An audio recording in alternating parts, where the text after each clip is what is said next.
Hi everyone, welcome to tonight's session on Loco's Facebook Live. So my name is Sitis. I am the art manager for this show. I'm very grateful to be invited to assist with the execution of the In Bloom art exhibition. So In Bloom art exhibition is currently taking place at Rumah Tangsi, Kuala Lumpur until the 20th of March, Sunday. This show aims to highlight the females in the regional creative industry and their perspective of what it's like to be a woman in this day and age. We have invited over 13 selected creatives that come from various backgrounds and disciplines. And all of them are all well respected in their field, and it is unfortunate that we are unable to invite other creatives to take part in our show, but hopefully we are able to work with more talented female identifying creatives in the future without any discrimination. So joining us for the first half of the show is Amani and Diki and Sarah, aka Animaras, Sharina and Tamaka, and the rest of the artists will join in for the second half of the show. So maybe we can have Amani on board. Hi. Hi. Hi, Sitis. Okay. Hello. How are you? Good. It's been a long day. Okay. Thank So you for I'm just having me. Yes, definitely. I think one of the reasons why I decided to be on board was I saw your name as well. So I think it was very exciting to be working with such talented creatives lah. All right. So I'm just going to jump in straight to the questions. You've basically submitted two photographs of two respected female artists, Shanshan Lim and Dani Ilani. So these two photos are actually from different series that you've produced. Is there any reason why you decided to do that? When they first approached me for the show, talking about the concept of the show, I thought it would be great if I included works that featured my fellow peers, because a lot of my work are very collaborative. I work with people, I work with a lot of other women. So I think having these two people who definitely inspire me as well on the forefront of the show for my work is, for me, it comes full circle. So they help me, they inspire me, they push me, and then in the end, the results is, the photographs is part of their hard work as well. So I wanted to show the collaborative aspect of, women supporting women for the show. Those two series are also my favorite personal works. So when given the chance to show photographs, I chose those two because it means the most to me, to have my friends. Also, the concept and the idea for the two photos are very deep and personal to me as well. So I wanted to share a piece of me in this group show to make it a bit more intimate between me and the viewers, even if it's sort of a curated perspective from my point of view, having those two photos. But I think, yeah, it'd be nice to have more friends to work with for my personal series. Maybe I can work with the woman in the show as well. But yeah. Okay. Do you have actually a working title for this series? or? So the one with Chanshan is called Harvest, and Mhm. the one with Danny is called Air to Eye to Air. Yeah, so Okay. they both talk about sort of the celebration and the fruitful outcome of um, hard work. So Mm-hmm. yeah, sort of the process of creating work, the process of A to Z. Yeah. Okay. I think I got a little bit nervous just now because like it's been a while since I've gone live. I forgot to actually introduce you. Yeah, I was gonna say maybe should I introduce myself, but Okay. Yeah. So basically, Amani, your background actually comes from the London College of Communications, and you graduated with the graphic media design yeah. degree. So how has that helped you in terms of um, being a creative here, working as a creative here in Malaysia with your background? I think taking graphic design was definitely, in hindsight, it was the best decision for me because it's technically learning a new skill because I've been doing photography since I was 14, 16. I Mm-hmm. studied all on my own. Thank you, YouTube, learning about photography through magazines. So when you go to uni and you're sort of forced to sit down and learn the skills and learn the concept of design, the concept of the idea of creating visuals, you start to realize that there's more to just taking pretty photos and just like you start to question why you do what you do. And Mm-hmm. then when you do graphic design, it's a lot more structural, it's a lot more systematic. And taking that sort of concept and applying it to my photographs is one thing that I appreciate in my, thanks to my degree. And personally, I think it gives me a bit of a fresh sort of perspective in terms of creating work because I'm constantly thinking of creating photographs through the POV of creating a design element, like visual hierarchy, form versus function, things like that, things I've learned in uni. So I'm Mm-hmm. hoping through my work and through talking about my work with other people, with other artists, I could sort of push people to learn other stuff outside of your field. Like I think a lot of the women on this show I especially admire because they do a mix of stuff. They're not just focusing on one thing. If you're a painter, you're sort of learning digital media, you're learning video works. There's always a mix of Yeah. skills. Yeah, I think alhamdulillah, going to uni for graphic design and coming back and doing photography as a career is my career is definitely Helped I out a mean a lot. fun, yeah, it's helped me a lot. Okay, that's great. Yeah, because I think maybe it's because you've been exposed to London and all that. Your work comes out as more contemporary and more modern than the ones that I don't know we can commonly find here. So, what do you think is the biggest inspiration for you as a photographer? Personally, I think just walking around is my most sort of like it inspires me the most because I literally have no goal. So I go out and I just walk, if I'm going for my walks, if I'm going for a street photography session, you're just sort of walking, you're observing. Mm-hmm.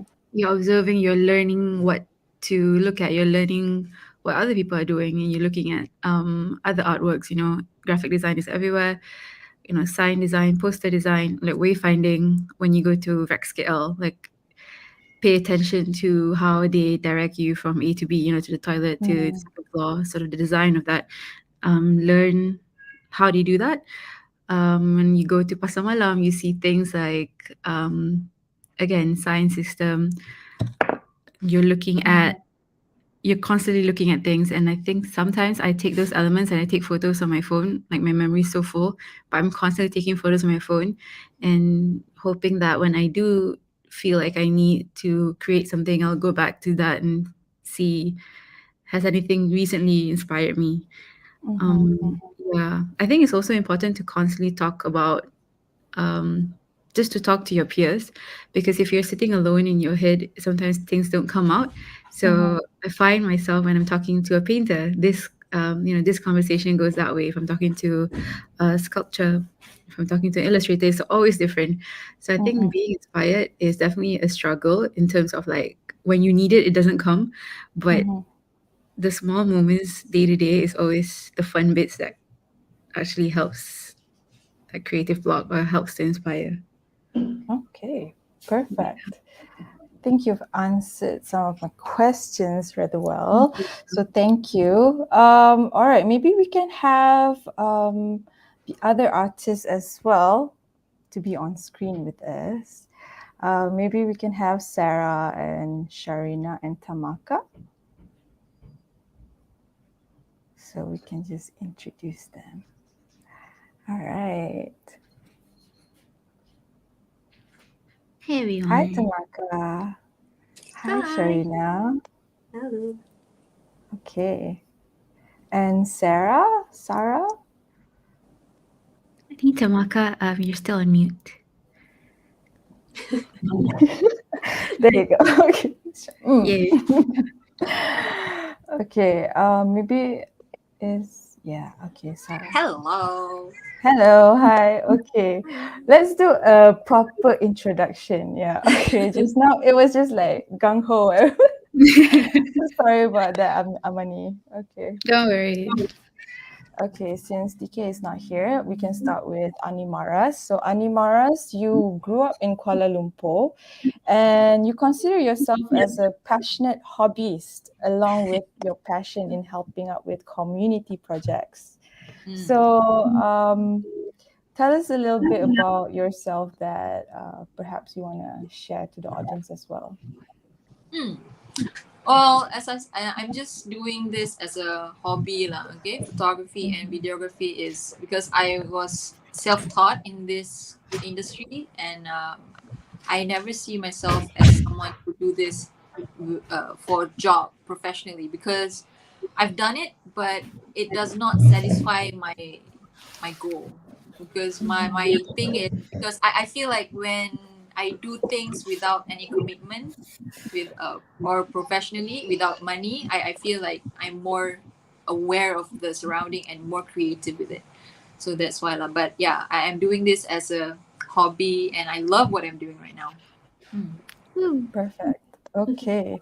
And maybe we can have Sharina. So, Sharina, you're a mixed media visual artist. Your background is both in both creative direction and fine art. And your work explores themes of femininity and identity through your expressive paintings and portraits and digital works. So, where have you exhibited your works previously, Sharina? So it's been Malaysia, the UK. I was in Prague as well, so Prague and Istanbul, just all over the place, which is really cool for your art to bring you to other places, and you get to meet other artists, and it really expands your perspective on your work as well. So I'm very grateful for that. Okay, perfect. Thank you. And Tamaka, you're a self-taught emerging artist as well from Kuala Lumpur, and you have been an independent full-time artist since 2021. So your work basically embraces aggressive strokes.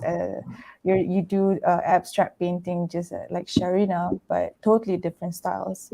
And you have also participated in 20 different exhibitions locally and internationally, including Australia, India, Iran, Indonesia, and Pakistan. So that's a handful of places you've been, Tamaka. Yeah. So Exciting. how is your experience? Being able to showcase your work internationally. Okay. I'm actually self-taught artist. I started off as a doodler. I know that I have artist things in me, but just few years ago, I decided to pursue the artist side seriously. So I started off as a doodler, then I settled down with my doodle styles, and eventually I've been introduced to fine arts. Then when I visited the gallery and all this, something that inside me um, lead me to abstract art. I'm more into abstract art because I think that's what I am. If you ask me to a portrait art, I can't do it. So I'm more into abstract. So if you see my work, you will see a lot of rough strokes, dark colors, and all this. I think because I naturally lean to it, and whenever I exhibited my work, right, people thought the work is actually not done by a woman artist because of the roughness the work carries.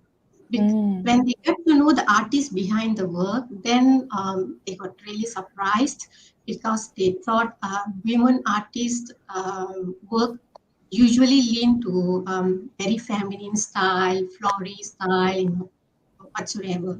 So that's how I found it. That whenever I exhibited, that's the first response I get it. They never Okay. thought it's women artist. It's from a women artist. Yeah, I mean, like when I first saw your paintings, I really thought they were, if you can call a painting masculine. Yeah, that's pretty much what I saw. But it is very attractive, though. I mean, it has its own personality, and yeah, it has its own characteristics.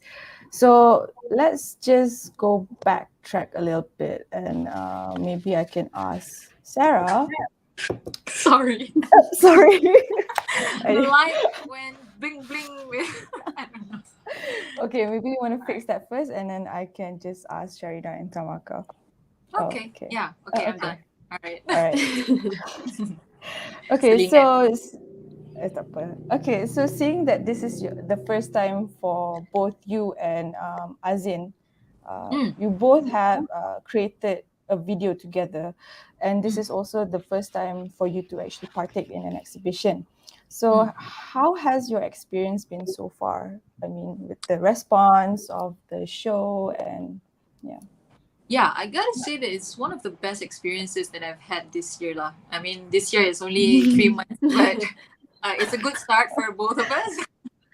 So me and Shah, ASEAN. So what we were doing was because we were, even though it was given a short period of time, we started like only 2 3 weeks before.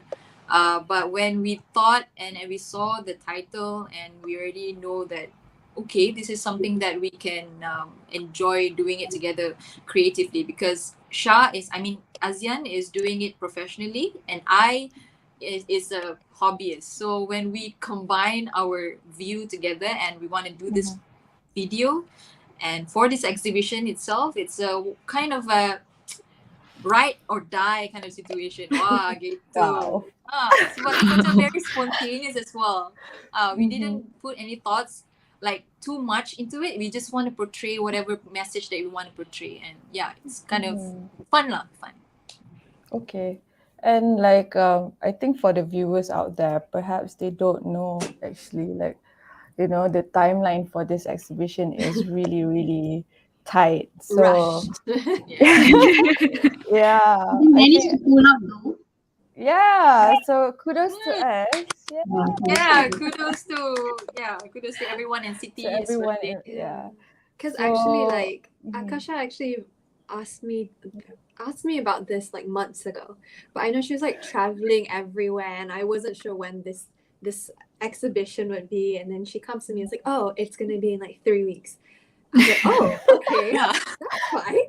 And then she's like, "Would you know anyone else that could want to be a part of this?" So I was like, I invited like my friend Amani. I was like reaching out to just different people because I think although it was a bit like limited in time, it's just like I think as artists you just love showcasing your work and like being part of like any collective story that we're trying to tell. So I think the premise of the exhibition was exciting enough for all of us to just jump on board, even though we all had very limited time, and thankfully we all had like our own existing work and didn't have to necessarily create something new. But if you did, then like kudos to you, Sarah, because Wow. I don't know how you did it in like 2 or 3 In like 3 weeks, you managed to pull out a high quality video. That's Yeah, it's crazy. Good on I you. gotta say thank you to my co-partner as well.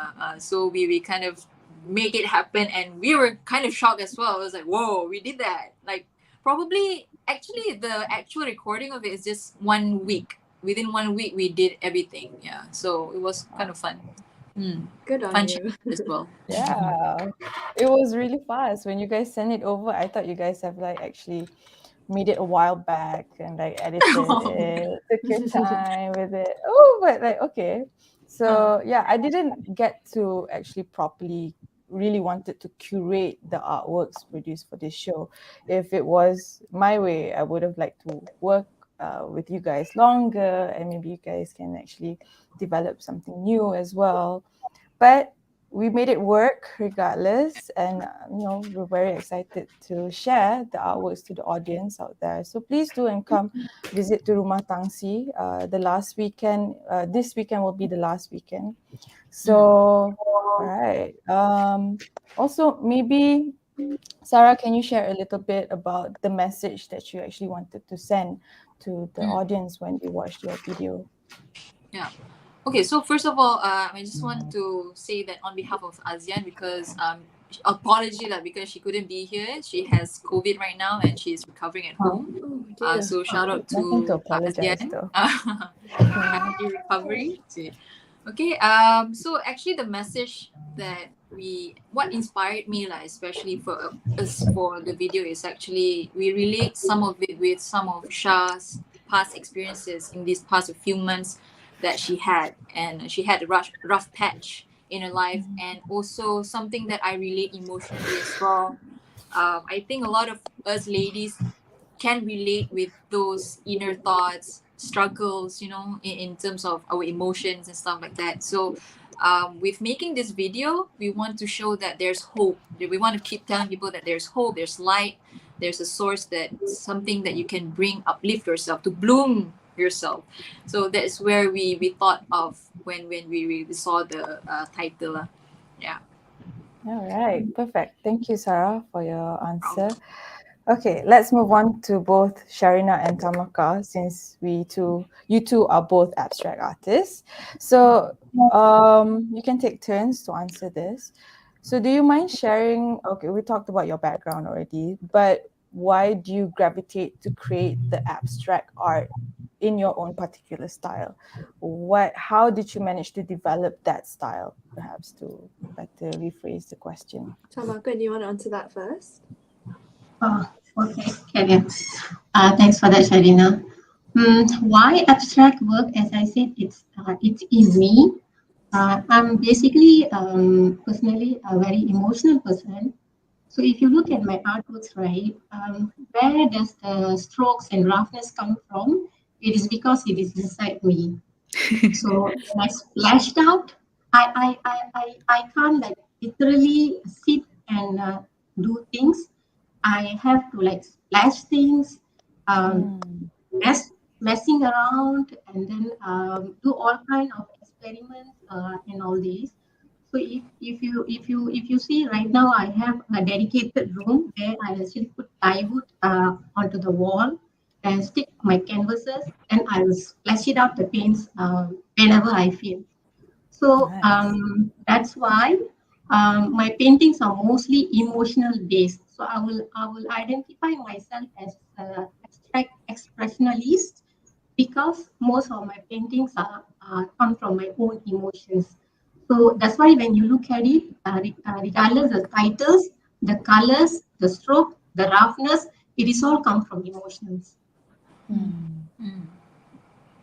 I would like agree with that. I think when you're an abstract artist, it's extremely like cathartic. Like you literally just spew out the emotions with not much like thought, or like I'm sure with the same with you, Tamaka. Like I never like premeditate my work. It's always just it comes out like vomit, but through paint. And I think that's what gravitates me towards that is this ability to express myself without overthinking, without the stress to put on myself, and it's extremely cathartic to let out your emotions in that way, and use your experiences, use your perspective to inform those works. Yeah, I think all for us is all about like expressing. That's the biggest thing. That's why I don't really care if people like my work or not, because in a way it's a bit selfish. Like I do it for myself, and if people can resonate with that in whatever way, that's great. If they can't, that's okay, because at the end of the day, like I think with all abstract work, it's like the artist does it for their own sanity and their own well-being. Yeah. We totally agree with that. Yeah. Okay. So, okay, moving on to the next question. So we always get asked, how do you judge art? Or more specifically, how do you judge abstract art? So any advice to the viewers out there, to the general public, on how you can actually appreciate that? I guess for me, it's more just like, do you feel something when you see it? It's like you don't have to be so analytical and so critical about it. It's like, do you see something? Can you react to it? Like, it can be a bad reaction, it can be a good reaction. It just as long as there's a reaction, I think that's how people should perceive abstract art. Like, we're not trying to tell you this is a window and that's the only thing it can be. You know, like this painting can be anything that, whatever resonates with you when you see this work. So I think people don't have to be so critical when seeing abstract work. Because as long as you feel something, I think that's when the artist feels like, okay, you know, that means I did something for someone. It can be a negative emotion, it can be a positive emotion, but as long as there's a reaction, I think that's how you can, like, when you view artwork that you're not sure about, just like, oh, do I feel something? Okay. How about you, Tamaga? Do you feel the same way? I think I've been through these questions quite a lot. And whenever I display my work, there will be questions like, how do I identify the parts? How do I understand it? I couldn't understand it. Can you literally explain to me what you was doing and all this, right?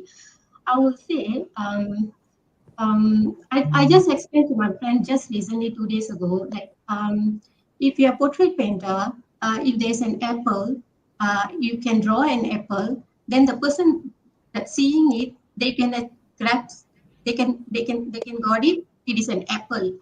But for an abstract work, right? If let's say, if you ask me, Sharina and me, to paint the apple in an abstract way, there won't be any form of apple at all. Probably there will be splashes, colors, and strokes, and perspective, and all these kind of things, right? So I'll tell them that, like, probably I hate apple, so I put a lot of rough strokes, red colors, and splash out and all this. That's how I connected to the apple, because there's something happened to me. But for the person that viewing the work, they probably love the apple. They will see the red color as like so connecting to them and all this. So I will tell them, don't try to judge abstract work. Explore it, see whether it's connected to your soul or not. Abstract work, it means to connect it to you. As long as you connected to that work, there's something in it. Because probably even for the artist, right? Today, when you look, when you have done the work, okay, you may connect it in a different perspective. After 5 years, there is a different view or image will pop up to you, and you may connect in a different feelings to it. So I would say abstract work always evolves by times, and it always connected to the emotions and souls to the person that admiring the work. So don't try to judge or understand abstract. That's All right, yeah, guys, don't try. Just don't. don't try. Just don't try. Just don't. Yeah, I just want to say thank you for sharing this perspective, because I had never ever, have the chance or opportunity to interview, or not interview, like just to meet an abstract artist and to ask about the perspective. Because I usually go to art galleries and I was wondering as well, what is it? So I was the one that is trying to understand it. But now that you are saying that it is not meant to be understand, but it's just a part of the process of it. So I will probably look at it in a different way after this when I'm approaching to an art gallery. So thank you so Let much. That's Let awesome. me know if you have a different perspective after this. I would like to know about it. Yeah. Sure, no problem. I think if I Okay. can add, why people are so intimidated at abstract art or any like conceptual art that's not, what you see is what you get.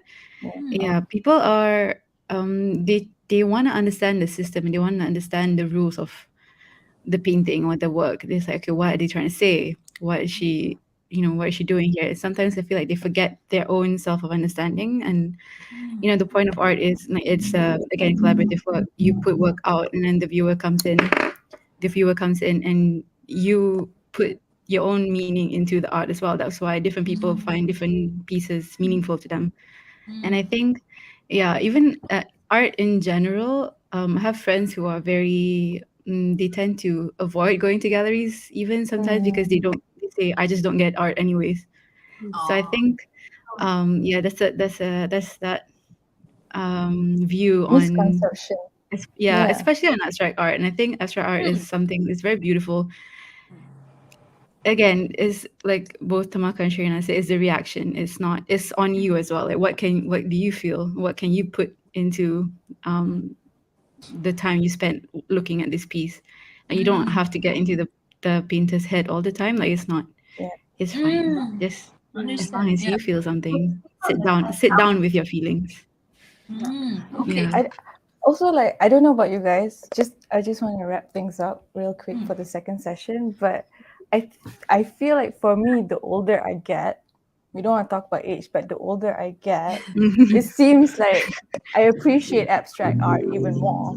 So I don't know if it's just, I don't know. It's just much more different when we see it as we grow older as well. I don't know. It's something that I mean, Tamaka I said. can I relate. agree. I can relate to that. Yeah. Yeah? I think though, Okay. like I have like young nieces and nephews, and they resonate so much in my work because it's like bright and there's lots of textures. So I think there's actually the gap between when you're young and when you're your adolescent years where you start to be too analytical because children aren't. They either like it or they don't. Yeah. They're not trying to see like, oh, what is it? They're just like, oh, kakak suka lah. Colors. And then so it's just like it's very very intuitive for them. I think as we get older, we're so much more critical and be like trying to observe more and be more analytical. But yeah, I think it's interesting to see what people's perspective are on abstract art because I think it's very divisive, like very dividing in society.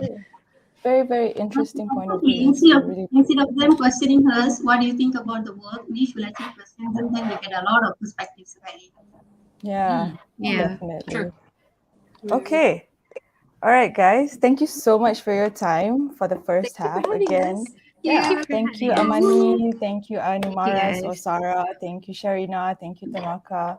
All right, so we will be back with the second half of the show. All right. Bye. Bye, everyone. Bye. Thank you so much. Bye. Bye.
All right, we're back online.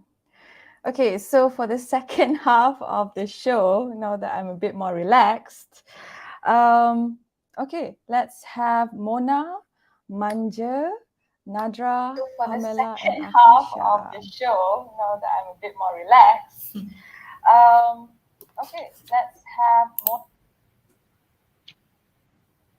Okay, all right. Okay, so now we have everyone. Let's start off with some introductions. So maybe we want to start introducing with Akasha. You there? Hi, Akasha. Happy birthday, by the way. Oh, It's this girl's birthday. Yeah. Hi, What? thank you so Happy much. birthday. Happy Thank you, birthday. thank you. Hi, Okay. I'm Akasha. Thank you so much for tuning in to the In Bloom exhibition punya live sessions today. I'm excited to hear what all of you guys are going to share. So yes, I'm Akasha and I'm a photographer. Yep. Okay, perfect. Next up, we have Pamela.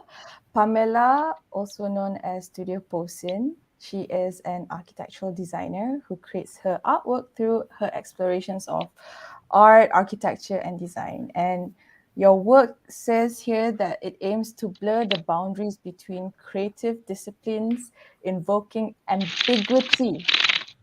Wow, it's a handful. Hi. Hi, thanks a lot for having me. Yeah, a little confession, I'm actually currently like COVID positive. But it's like my day 6 of isolation and I'm getting better right now. Just a little cough and flu and stuff like that. So if I sound funny, forgive me. It's the flu. But I'm getting better. Yeah. Perfect. I hope you get well soon, and it's okay. Everyone has their own. Everyone's been getting COVID right now, so Exactly. get well soon, babe. Thank you. Okay, next we have Manje, or Mariam Shani, more commonly known as Manje. You're a full-time visual artist and a muralist based in Kuala Lumpur. And maybe you want to talk a little bit about your background? Yeah. Hi, I'm Anjay. Like Charles said, I'm a full-time visual artist currently. I'm originally from the Maldives, and I've been working in Kuala Lumpur as a full-time artist since 2013. Wow, it's been a while. It's Yeah. like what? Is it 10 years already? Yeah, it's almost 10 years. Wow. Okay. Strong women on board. Okay, next we have Mona Kevi. Mona is a Malaysian visual artist who has been practicing art professionally since 2008. Your artwork are mostly inspired by your own surroundings and culture. So perhaps you want to talk a little bit about your background as well? So sorry, I'm just a bit nervous. I'm actually with like a bit of, comments tonight regarding but okay. So I've been painting since 2008, and my interest in art started as a child. So, Cities, are you missing? Am I the only one who's not seeing her? No, I don't see. Oh, yeah, she's So sorry about that. Yeah, I just had like a connection problem just now. Okay. All right, never mind. Thank you for your introduction. Next, we have Nadra. So Nadra, you are an architectural designer based in Petaling Jaya. You're also the co-founder and director of a multidisciplinary design studio called No to Scale. And we'll talk more about your collective, your group later on. But it's very exciting to have you here. Is this this is not your first show, right? No, it's not. Yeah. Or maybe like with most of them as artists, yes, I think. So the other times are mostly with other designers. Yeah. All right. Great. I think I have covered all. Is DK here? She's not here, is it? Maybe her internet is having some issues. But okay, perhaps we can just move on to the questions. Maybe I should start with Pamela first. Okay. Yeah. Okay. All right. So Pamela, seeing that your background actually comes from architecture, how do you think your practice has actually changed over time? And maybe you can also share your experience so far when it comes to your process when you create a body of work. Yeah. I think it is a very interesting transition for me from the built environment field to something way beyond that. But at the same time, it kind of correlate. The transition is very organic, and I think I would say the same for Akasha and Adra, because the three of us did study architecture and from the same school actually, and now we're doing our own thing. But for Adra, she still practicing architecture, but at the same time, she still juggles what she does in Lotus Scale. So, but yeah, my practice changed because of the context. It started with being involved with like community placemaking to social housing community, and then to art and music festival, to then collaborating with events, brands and corporate clients. So I'm lucky to be able to work with various fields, and I think that's the beauty of art. It comes in all form, and that it should be accessible to everyone. And the work that I do is mostly about spatial experience and public art installation. So my process of work started off with finding a subject and understanding of the site context of the work. I would then try to find like a narrative or a character from what I observe from the context and what meaning I would like to insert into that context. After that is like finding material, experimenting with it, and then sketch out, go back making, and just trust, enjoy the process, and let the instinct sort of like take over. So yeah, that's how I do my work. Okay, all right. Thank you for sharing that. And I would also like to ask, you're talking about placemaking and stuff like that. So I think, what do you think is actually important when it comes to an artist's role in society? I think that's a very good question. Like, there was a saying that we are more likely to see change come from culture than politics, as culture enjoys more trust now more than politics. And I think it was quoted by Olaf Eliasson, which is also one of my favorite artists. And I think like artists in all forms, like musician, actors, writers, us, designers, architects, or whatever we are, we have our little role in the cultural context, and that is something very important in the society.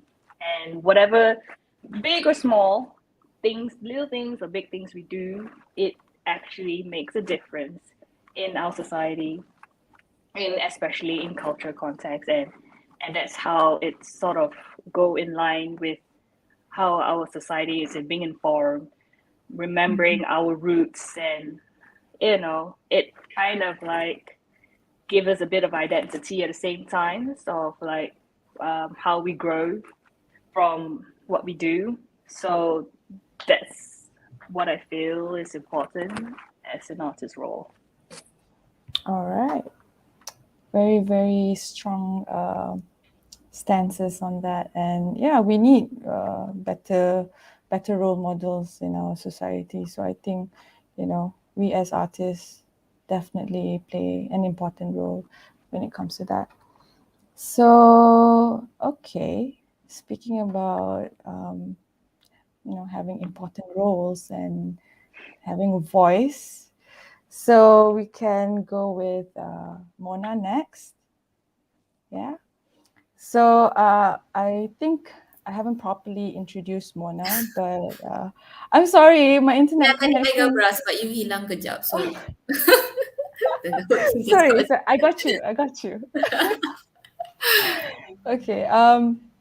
Yeah, so basically I mentioned that, your artworks are mostly inspired by your surroundings and your culture. So and it also translates, and you translate that into your work. And I'm not let's not beat around the bush. So your piece that you planned to exhibit for the exhibition, titled "The Rise of the Sacred Feminine," has unfortunately been requested to be taken down at the premise of the event space. The artwork censorship is not new in Malaysia, and we've seen and heard of cases even in our own National Art Gallery. And usually it's always the artworks that are, rather political, the narratives that are being questioned. So your artwork is currently now being politicized by so many parties. Currently, we have the artwork censorship, female body policing, and the lack of racial inclusivity and diversity. So how would you like to address this issue as the artist whose artwork is currently being sensationalized? Okay. Well, honestly, I think everyone have their own point of view regarding this situation. I mean, it's very unfortunate. Well, to be very honest, I have done works with elements of nudity in it before, but I think this is the first time that you actually see it directly. Like, there's no I did not camouflage it, or I did not try to hide it or anything. I just let it out. And so I thought, since this is like a Women's Day exhibition, this is where we can actually fully express ourselves and all that. So hence the reason why. And also, Cities, when you approached me, I was actually already working on this work, because this piece is actually quite a personal piece. There was no intention to exhibit it or whatsoever, but I just thought it would fit the theme. And like I said, it's a personal piece, and I thought, like, when people see it, they might be able to relate to it, and and have their own story to relate to. Yeah. And so when I got the news that the artwork has to be taken down, well, to be very honest, I kind of expected reaction, but I thought the reaction would mostly come from the public, not realize that, the authorities were going to step in, and there was going to be so much of commotion and all that. And also, I think you did explain to me what it was all about, and I think you also tried your best to defend and tried to keep the artwork intact. So I think this situation right now, this the fact that the artwork has been taken down, I think I also don't want to beat around the bush, but it is because of nudity, right? So I think what my main problem with this whole thing is that I was not allowed to express or paint the way that I want to. Maybe this is not the right venue to show, but I think the way the whole matter was treated was also, I would say, it's a bit uncalled for. It could have been handled in a better way, I feel, by the authorities especially. Because, like I said, if you can't respect the artist, at least respect the artwork, And so the fact that it was taken down for the second time again, and this time I have no idea why it was taken down, because I don't see any nudity in it at all. I mean, as in, you don't see certain parts of the body that, it's not clearly shown. It's still, yes, blurred. So that's what I'm trying to understand. So I think that is the main thing that I am personally affected by. So in no way this is about race or the fact that I'm an Indian or whatever. I mean, it is an underlying issue, but in this case, this is not the main issue. the main issue is more about the fact that the way the whole situation was handled, and the fact that we weren't given the freedom to talk about our own bodies, our Yeah. own, and it is a Women's Day show. I mean, I would Mhm. have totally understand if it was some other exhibition or whatever, but this is International Women's Day. What are we celebrating? We're celebrating ourselves, and if we can't Yeah. celebrate our bodies or ourselves, or you know, it isn't complete in my point of view. So if any of you guys want to add on, yeah, please feel free. Yeah. So I think for myself as the person in charge of the artworks and all that, I was really excited when you shared me your painting. You know, you asked me like, what can I do to help you? I'm like, yeah, I've just finished your painting. That's Yes. the only thing you can help for at that time. So when we were planning to transport your painting from your studio to the venue itself, there were so many issues that was going on at that time. Predominantly, the weather was really unkind to us, and it was a Yes. hassle to be Remember the transporting flood. the 4 by 4 feet canvas, and it was very disappointing.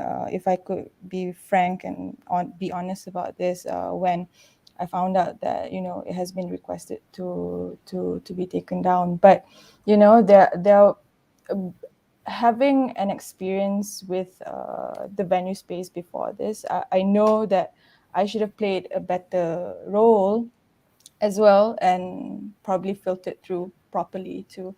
But we complied. At the end of the day, we complied, and we negotiated the best that we could, and we suggested to replace with another artwork. In fact, it was from the request of the venue space that perhaps you want to change the artwork and stuff like that. So apart from that, for your artwork to be requested to be taken down the second time was a bit stretching it out for me personally too. So as a sign of protest, I decided that I think this is safe for everyone's general viewing, and I wouldn't think that it would trigger anyone. And yeah, so far everyone's been okay, great, understanding. For those who went to actually see your painting and visited the show and not just making a fuss out of nothing. But anyway, yeah, so yeah, that's basically I how it think, went. if I may add, right, I Yeah. think there is a very thin line when it comes to nude art, right, and obscenity, because like people automatically associate it with like a lot of things, Mm-hmm. like you know, I don't know why they. I mean, it's a painting. The fact that it was sexualized when the whole point of doing the painting was something else. It's Yeah. actually to Yeah, in my highlight opinion, how, to celebrate womanhood. yes, we want to Yeah. celebrate ourselves, and like yeah, it's pretty disappointing lah, if you ask me. So again, if you ask me why the artwork was taken down and you tell me it's nudity, I don't think this is the first time any Malaysian artist has done nude artwork.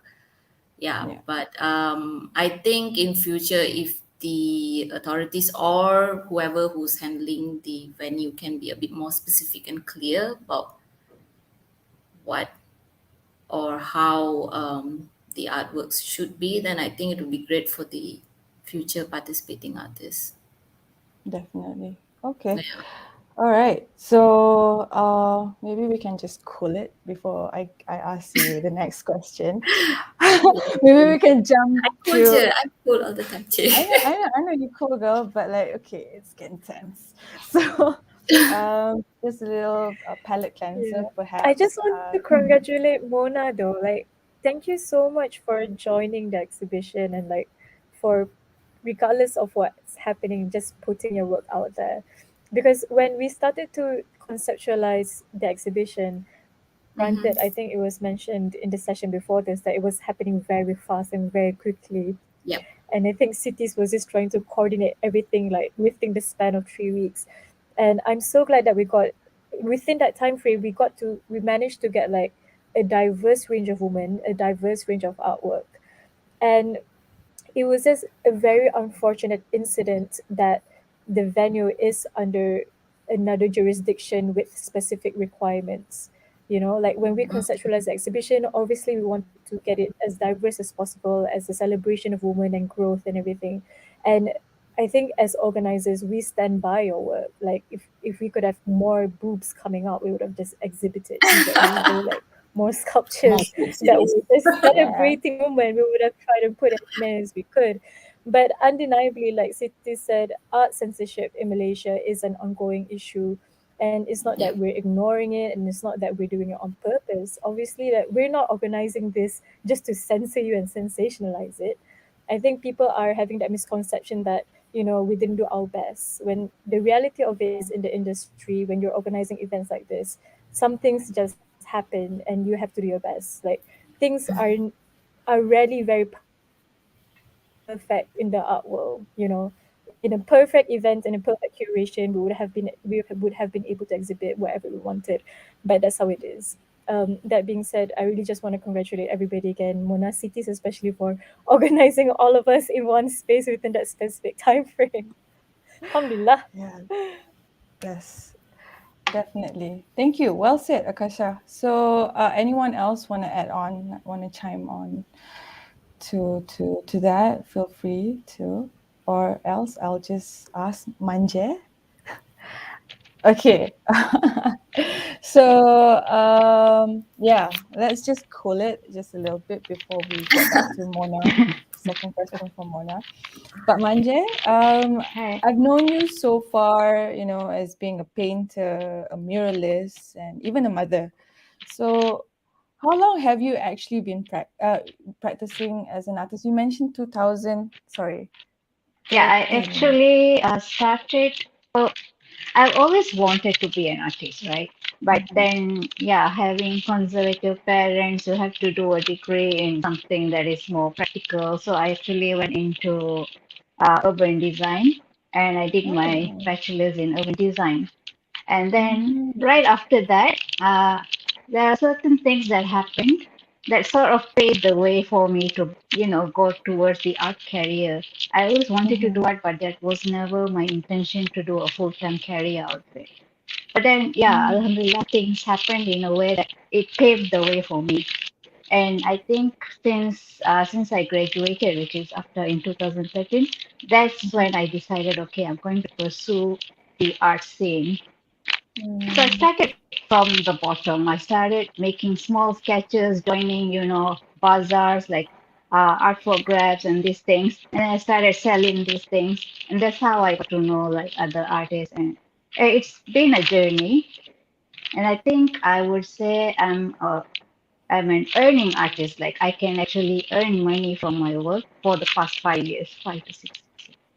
Wow, that's amazing. And I'm sure that's really challenging for you to become a full-time artist and but you've made it so far. I see that you're always busy getting jobs, you know, Yeah. painting walls and stuff like that. So it's really good to hear that, yeah, there's a market for art people out there. And Yeah, yeah, that the thing was, like you said, you know me also as a mother, right? Because yeah. uh, when I had my daughter, that was exactly 5 years ago, and what happened was I took a year off from art.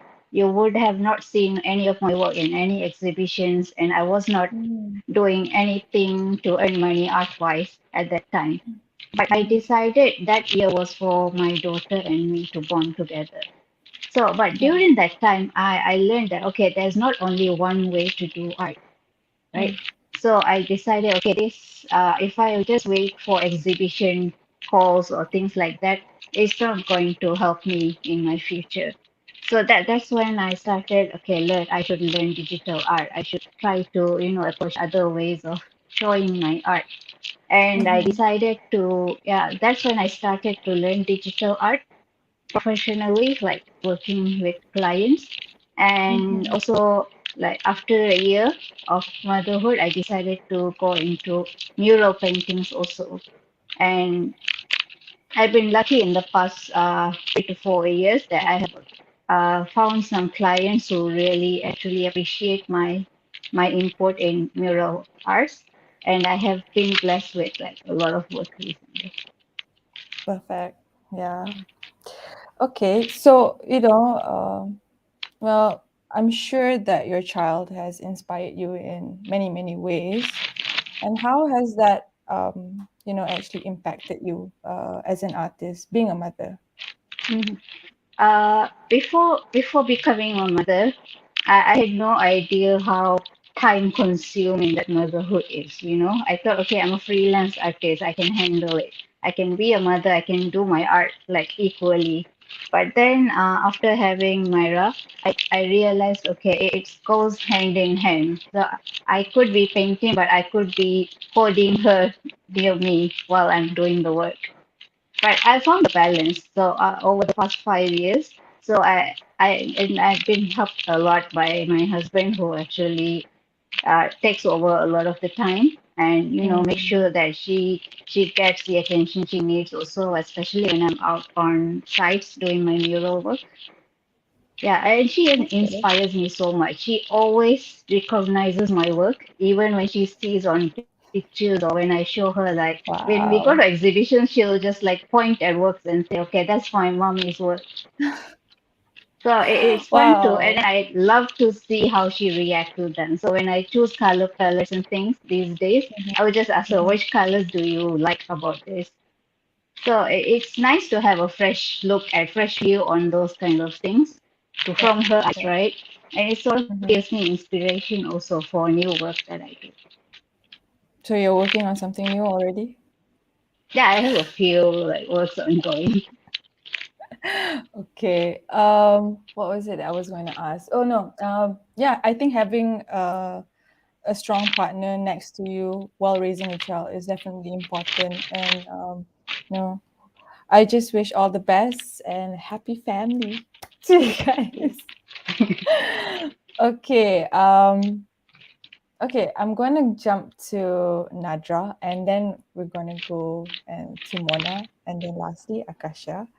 So Nadra, Hi. being part of the being part of the collective No to Scale, can you share us a little bit about the background of the collective itself, and what was the idea behind the group, and how has your collective actually helped you with, like, your creative work as well as your professional practice as an architect? The idea behind the group, I would say that it was to maintain the active design spirit from when me and my design partner Sam, who's like running New Skill with me, like from when we were studying in London for our masters. So we were doing masters for our basically like the second degree to being close to being an architect in a sense. So the school that really pushed us into being more proactive as an architect, but also as a designer. So it gave us like a new way of investigating and designing and like viewing the world, and another way of translating our works, so like we understand like architecture isn't only just about buildings, like it can be about systems as well. Like it gave us a way of understanding those things and taking it out and translating it into something that maybe is more accessible for the public to understand. So I think that's where like the field of architecture and art sort of grays in that sense, because it's that translation, you know. Okay. So and yeah, and having no to skill, I guess I would say it keeps me sane from the professional practice side of things because that takes a lot of time, and because that's waiting for like a building to rise and get built and stuff like that. So that keeps me occupied on like the design side of things and the creative part of things. Yeah, so I guess it's evolved me in like by doing stuff for Nutu Scale, like at the same time as getting my training as a building architect. I guess it's evolved my way of expressing the works, or like, you know, how do we always make our works more accessible? Like how do we make architecture more accessible? So how do we make certain spatial designs more understandable to people, like to share that vision of like, you know, buildings can be beautiful, you know, like this space, why is it so nice, why is this landscape so nice, and stuff like that. So I mean, there's some really nice buildings in Malaysia, but after a while it's kind of gone away after a while because of maybe modernism and capitalism and stuff like that. So I mean, so we're, you know, there's a lot of young architects right now trying to bring it back, you know, trying to bring that soul back. Yeah. Okay. Yeah, you gotta put some soul into non-organic matter too. Yeah, for sure. For sure. Okay, so let's talk a little bit about your artwork, Popscapes Arcadia.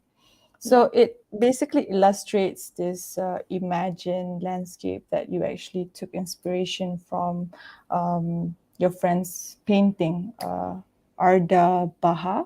Yeah. Yeah. So this artwork is also sold as an NFT, and you know, together with the physical artworks as well. So can you share with us like what made you actually join the crypto bandwagon?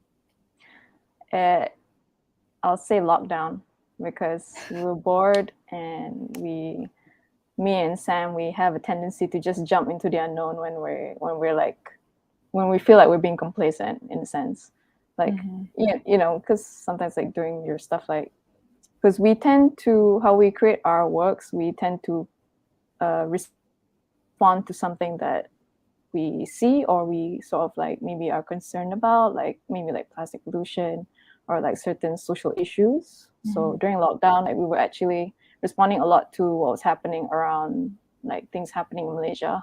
So how we respond that is through collages and stuff. But anyway, with the crypto stuff was, I think because that wasn't so much in the news yet, but we read about it in like the design websites and we got curious. So, and it was lockdown, so we just sort of like, oh, like we joined the Malaysian group and we got to know people, and you know, we're interested in knowing about new systems and how people are going to be acting in the space, because there's a certain aspect of you know, with NFTs and cryptocurrency, you know, now there's the metaverse kind of thing that has some indicated spatial element, maybe, we don't know.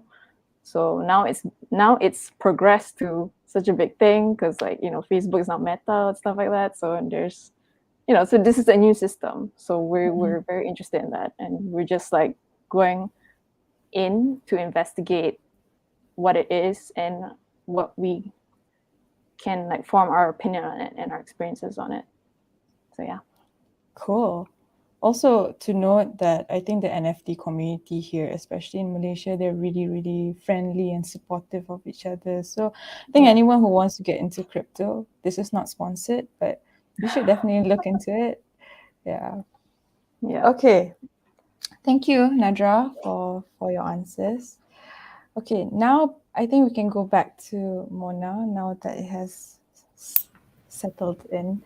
Okay, lastly, I would like to have you, I would like to basically ask, how would you personally would like the public to respond to this issue as an artist? I would like to know your response to that question. How would you like the public to actually, you know, handle the situation? Or Well, if you don't want I them can't to. really decide how the public wants to react to it. I mean, everyone is entitled to their opinion, and you know, everyone is different and they have their own point of view about what's happening. And well, while some are loud, you know, some are pretty subtle in their approach, and that's not within my control.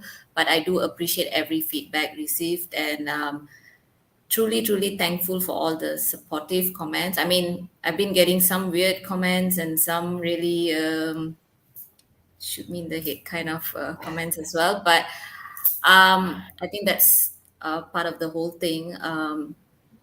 we just have to take it as it comes. But I think we should talk more about how the organizer is handling it, because I think I've been getting more support than anything, but I think people are expecting the organizer to actually step in and say something about it, like has something been done, why was it actually like this, what actually Okay. transpired. I think they're more curious about that. So I think this is your platform to say Sure. something. Sure. Sure, definitely. As I will address this issue. I mean, I'm not gonna lie, this issue has impacted myself as well, because as you know, this is also my reputation on the line, and it's not just not just my reputation, but the other artists' punya reputation as well. And I don't think any one of us, like Akasha said just now, we don't want any hours to be taken down. We want to celebrate womanhood, and the irony of this happening during International Women's Day, receiving comments from a guy, telling us what to do with our bodies. I think it's just ridiculous. But there are ways to fight. There are ways to fight this issue, or any issue for that matter. And yeah, we don't have to be so loud. I mean, personally, for me, we don't need to be so loud. We can just fight through talking. We can discuss certain things without attacking anyone, because there's a bigger picture playing at hand. And sometimes you just got to play your cards right to get the message, certain messages across. And we are working. Definitely, we are working towards making art safe to be consumed for everyone, but we can't control what people are going to say about an artwork. Once you put an artwork in a space, in a public space, generally, although it is your artwork, but then macam is there for the public to receive. And we are creating awareness by with that chain of events that had happened. We have created awareness. And yeah, I think people should be more aware of artwork censorship in Malaysia. More education when it comes to understanding art, and the message that we want to actually, as artists, like the message we want to give out too. So, Malaysia by general is a conservative country, and we can fight as much as we can, but we have to do something from inwards first before we reach out. So internally, there are still some struggles that we have to address, and then we will work towards it, because it's not just this event. It's like the past event. It's like the future event. So how do we want to stop this from happening in the future as well? So it's not just a straightforward answer, what are we doing now, but what are we working towards? Yeah. It's going to be a So, battle, but yeah, we have yeah. to So work towards it. yeah, it's not something simple. We are all deeply affected by this. Like all of the artists who have found out that the artwork's been taken down, it's just like, why? Because when we females see it, there's no issue there, because we have it, right? But yeah, okay. Dying to see the painting. Well, that depends on the artist and where she will exhibit it next, lah. Yeah. Okay, so that's my response towards it. Akasha has already mentioned hers as well. And just to let you know, all of the artists on board are definitely giving the support to Mona as well, yeah, so yeah, this is not a light subject, definitely. But It's I'm not. glad It's we, not. I yeah, have to be very honest with you. I'm smiling here, but actually I'm exhausted. I feel yeah. drained. For the past few days, my Instagram has been buzzing nonstop. Questions, comments, and all that. I mean, I'm trying to handle this as graciously as I can, but it Yes. can get really. I mean, as it is, I'm already a little. I'm not going to deny I am a little upset, obviously, because months of hard work just went down the drain, like just because a bunch of people could not take it. And yeah, so after that, having to deal with the whole process of it, I mean, painting is already an exhausting process, like physically, because, and then exhibiting has also become yeah, so it's fine. I mean, for me, I personally, what I have actually taken out of this whole situation, what I learned from this is that just got to filter artworks according to the venue and the organization we are working with.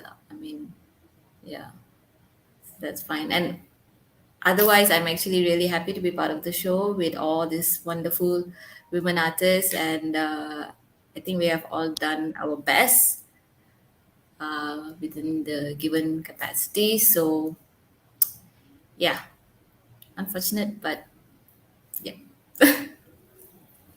Yeah, Malaysia, do better. Not specific, but Malaysia as a whole should do better. Okay, thank you, Mona. I All right. hope we both have, we three, everyone here, have addressed the issue, and yeah, let's keep it moving. So, last but not least, we have the backbone of the In Bloom exhibition, Akasha. So, congratulations on making the show a sensational exhibition. Also, thanks to Mona as well.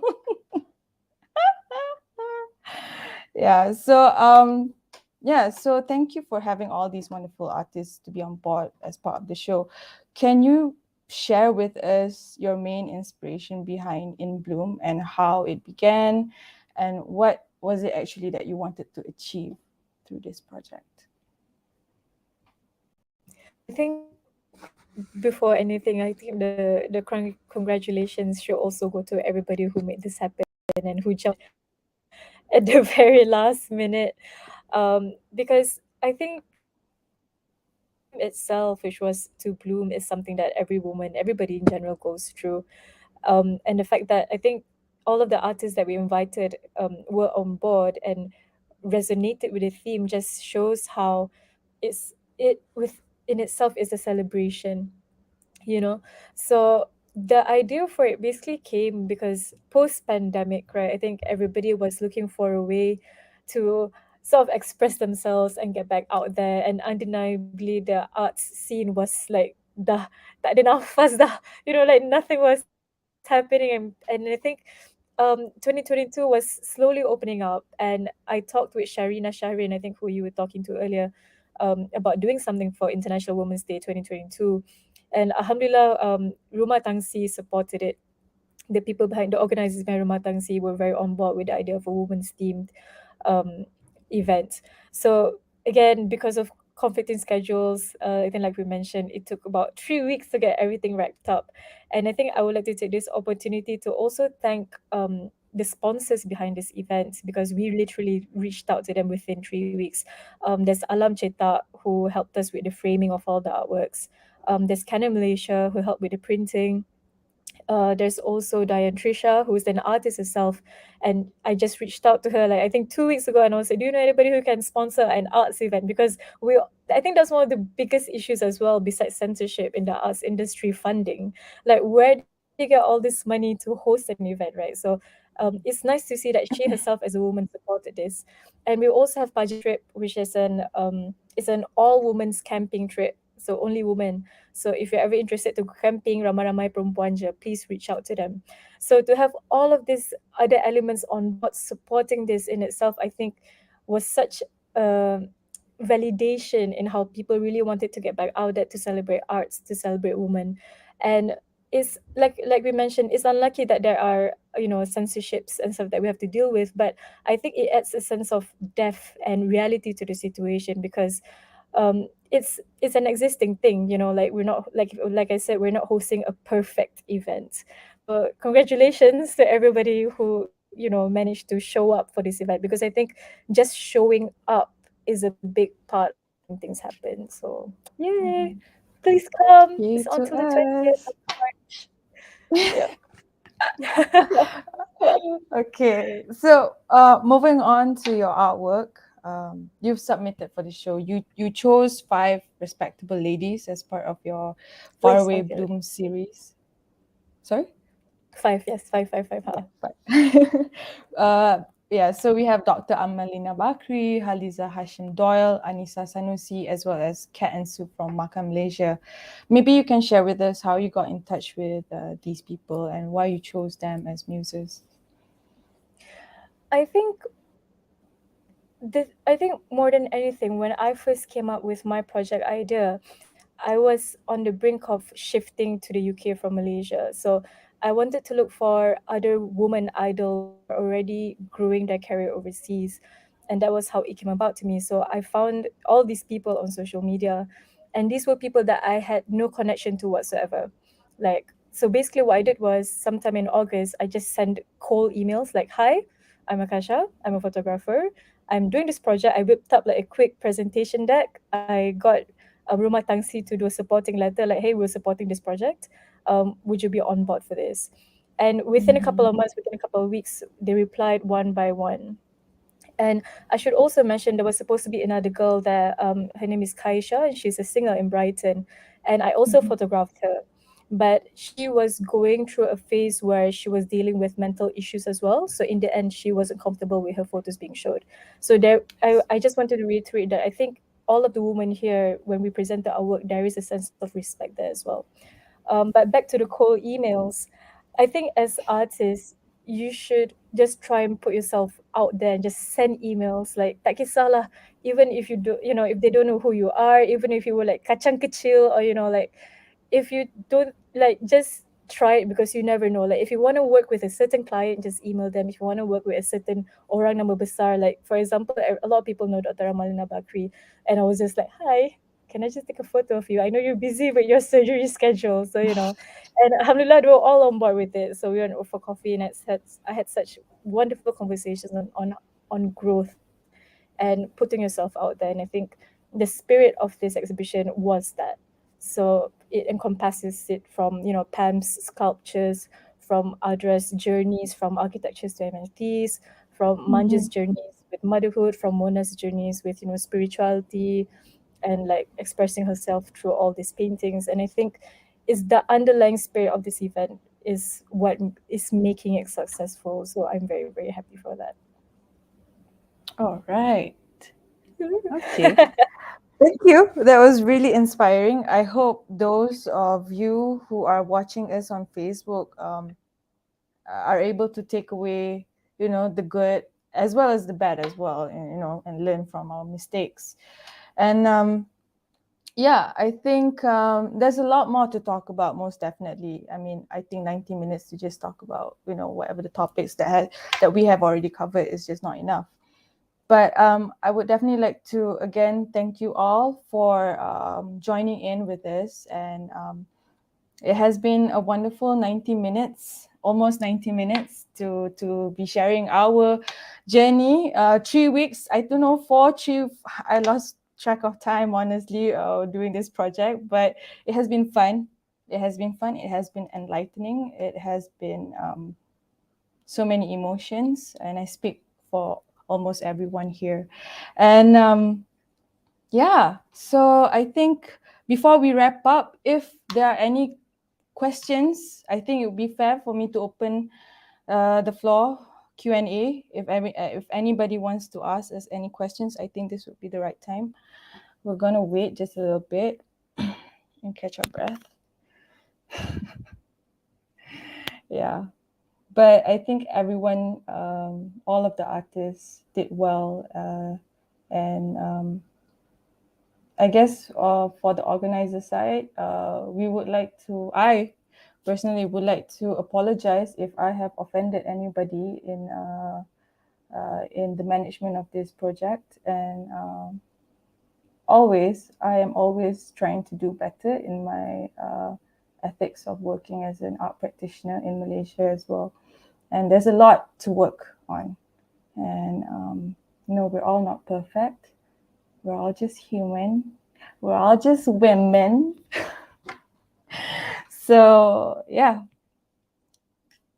I think I think if nobody would like to ask us any question, then we will wrap up the session. All right. Thank you so much, everyone, for joining in with us.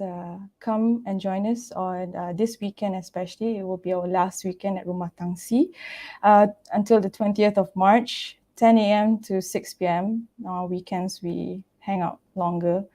So, yeah. Happy International Women's Day, everyone.